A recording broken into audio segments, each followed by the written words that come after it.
বিসমিল্লাহির রহমানির রহিম। প্রিয় সাংবাদিক বন্ধুরা, আসসালামু আলাইকুম। আপনারা অবগত আছেন, ষষ্ঠ উপজেলা পরিষদ নির্বাচনে আমি আলতাফ মাহমুদ দীপু ঘোড়া প্রতীক নিয়ে প্রতিদ্বন্দ্বিতা করছি।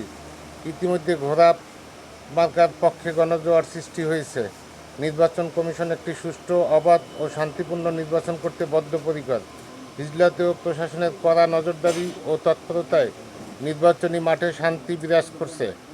ঘোড়া মার্কার গণজোয়ার দেখে আমার প্রতিদ্বন্দ্বী প্রার্থীদের কেউ কেউ ঈর্ষান্বিত হয়ে বিভিন্ন প্রভাকাণ্ড ছড়াচ্ছে, এমনকি আমার কর্মীদের হুমকি দামকি দিচ্ছেন।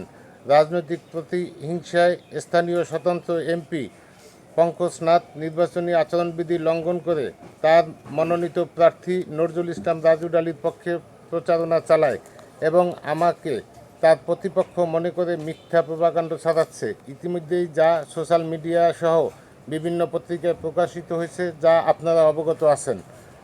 প্রিয় সাংবাদিক বন্ধুরা, এমপি পঙ্কজ নাথের নির্দেশে গতকাল বরজল্লা ইউনিয়নের শান্তির বাজার এলাকায় আমার প্রতিদ্বন্দ্বী প্রার্থী নজরুল ইসলাম রাজু ডালির গুন্ডা বাহিনী দিয়ে আমার কর্মীর উপর হামলা চালিয়ে আহত করেছে। সে মুহূর্তে মুমূর্ষ অবস্থায় হিজলা উপজেলা স্বাস্থ্য কমপ্লেক্সে চিকিৎসাধীন রয়েছে। আমার কর্মীদের মধ্যে আতঙ্ক ছড়িয়ে পড়ে। এর ফলে ঘোড়া মার্কার ভোটারদের মধ্যে আতঙ্ক বিরাজ করছে। এটা সুষ্ঠু নির্বাচনে প্রভাব পড়বে। তাই আপনাদের মাধ্যমে আমি নির্বাচন কমিশন সহ সরকারের আইন প্রয়োগকারী সংস্থা কর্তৃপক্ষ দৃষ্টি আকর্ষণ করছি, যাতে করে হিজলা উপজেলা পরিষদ নির্বাচন অবাধ, সুষ্ঠু, নিরপেক্ষ অনুষ্ঠানে কার্যকরী ভূমিকা রাখে।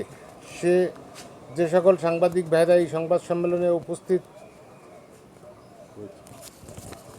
এবং অনুপস্থিত, তাদের সকলকে ধন্যবাদ দিয়ে আপনাদের মাধ্যমে হিজলার 21শে মে একটি অবাধ, সুষ্ঠু, নিরপেক্ষ নির্বাচন অনুষ্ঠানে আপনাদের সর্বোত্তম সহযোগিতা কামনা করছি। আপনাদেরকে ধন্যবাদ।